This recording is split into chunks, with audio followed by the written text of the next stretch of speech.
Healthy breakfast শব্দটার সাথে কিন্তু এখন আমরা অনেকেই পরিচিত। আজ তেমনই একটা ভীষণই হেলদি এবং টেস্টি ব্রেকফাস্ট রেসিপি ভাবলাম তোমাদের সাথে শেয়ার করি। এখানে আমি হোল মুগ ডাল বা তরকার ডাল কিন্তু ওভারনাইট সোক করে রেখেছিলাম এবং সকালবেলা উঠে এটা মিক্সারে একটা ফাইন পেস্ট করে নিয়েছি। তাওয়াতে ঘি ব্রাশ করে 1 হাতা ব্যাটার আমি এখানে দিয়ে নিয়েছি। এবার এটাকে একটা পরোটার শেপ দিয়ে নেব।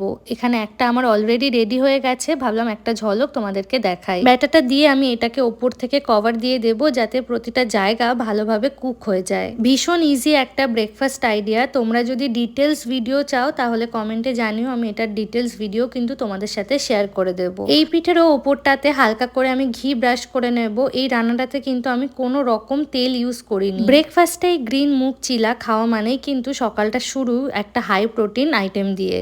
আমি যেইভাবে বলছি সেইভাবে করলে কিন্তু চিলাটা একদমই নিচ থেকে লাগবে না। আচ্ছা, এবারে বলি, এই চিলার ব্যাটারটার মধ্যে কিন্তু আমি অল্প পরিমাণে নুন, হলুদ এবং একটু গোটা জোয়ানও অ্যাড করেছিলাম। এই গ্রিন মুগ চিলা নিজেই একটা কিন্তু হাই প্রোটিন আইটেম, বাট আমি এখানে প্রোটিন আরেকটু বাড়ানোর জন্য কিছুটা পরিমাণ ক্রাশড পনিরও অ্যাড করেছি। এইটা যদিও অপশনাল, পনির না থাকলে এটা স্কিপও করা যেতে পারে। আসলে আমি আর অভিজিৎ দুজনেই পনির খেতে ভীষণ ভালোবাসি, সেই কারণেই পনিরটা অ্যাড করা। আর তাছাড়াও আমি এটাকে চিলা ধোসা বানাতে চেয়েছিলাম। পনিরটা যাতে খুব সুন্দরভাবে মেল্ট হয়ে যায় সেই কারণে আবারও আমি ওপর থেকে কিন্তু একটু কভার করে দেবো। আর এই যে ফাইনাল রেজাল্ট হচ্ছে এটা, দেখো পনিরটা কিন্তু খুব সুন্দরভাবে হালকা এখানে মেল্ট হয়ে রয়েছে।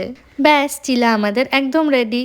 তোমরা এটাকে প্লেন ভাবেও সার্ভ করতে পারো, এছাড়াও এরকম ধোসার মতো ফোল্ড করেও কিন্তু সার্ভ করতে পারো। এই চিলাটা শুধু খেতে ভীষণই ভালো লাগে, তবে আমাদের ঘরে গ্রিন কোকোনাট চাটনি ছিল, তো আমরা চাটনির সাথেই কিন্তু চিলাটাকে সার্ভ করেছি। এবারে দেখো, ব্রেকফাস্টে বাঙালি লুচি তরকারিকে কেউ বিট করতে পারবে না, বাট হেলদি কিছু খেতে চাইলে এটা ট্রাই করতেই পারো।